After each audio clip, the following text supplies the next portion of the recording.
This is Rosevale Mine. We don't really know a lot about its early history, actually. It was started, we believe, in the 18th century. It was known as Wheel Chance, so it's part of an old mine known as Wheel Chance. And then, during the 19th century, there's hardly anything recorded about it at all, until 1912, when a company come along and they take the lease on the mine, and they reopen it with a sort of view that it's going to lead to a lot of good things. And things look to be going quite well if you sort of read the reports that are around at that time. But then suddenly, of course, First World War comes along, middle of 1914, and that effectively causes the mine to close. So the miners leave, they go away. The company keeps the mine on like care and maintenance basis, I think till the end of the war, in the hope of restarting it again. But of course, by that time, there's hardly any labour around after the war. So they seem to pull out sort of early 20s, and that's the last that's recorded of it.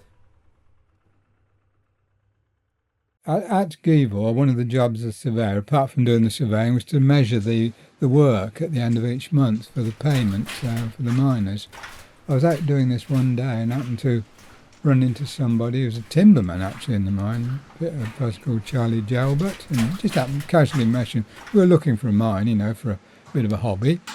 And he said, "Oh, my mum's got a mine at Zena." So he said, "We'd like to have a look at it." So I'll mention it to her. So I said, "Sure, yeah." So he brought us over here and we looked and well, this is absolutely ideal. It doesn't need any pumping or anything like that. So that's how we got hold of the mine, and because we've had a lease on it ever since, the last 40 years. It's changed ownership through the family, but they've always been sympathetic, the family, to what we're doing, and I mean they've just been wonderful and encouraged us to carry on.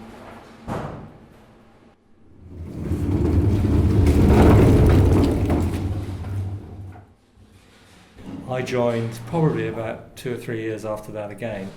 And then for a while it was like only 2 to 3 of us here for probably about 10 years or so. And then now we're up to, we've got 5 or 6 of us sort of regularly come here. It's like a hobby activity. It's difficult to explain really because I think a lot of people think we're crazy. It is just a restoration project, I guess.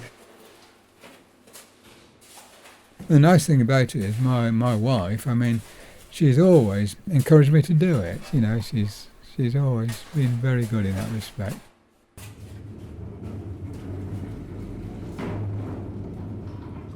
There's something quite relaxing about that rather than having the commitment of doing it as a sort of full-time job or something.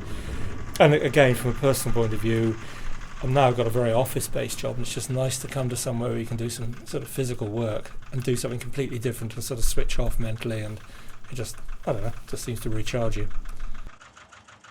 Apart from a job which I've absolutely loved, I don't know. Funny thing is, how you change. At one time I thought, gosh, I'd never ever go underground, I would hate it.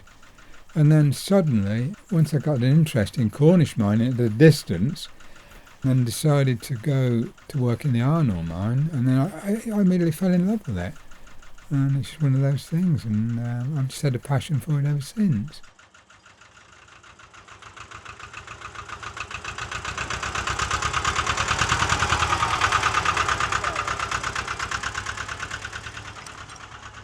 Back in the 70s, there was several mines working in Cornwall anyway.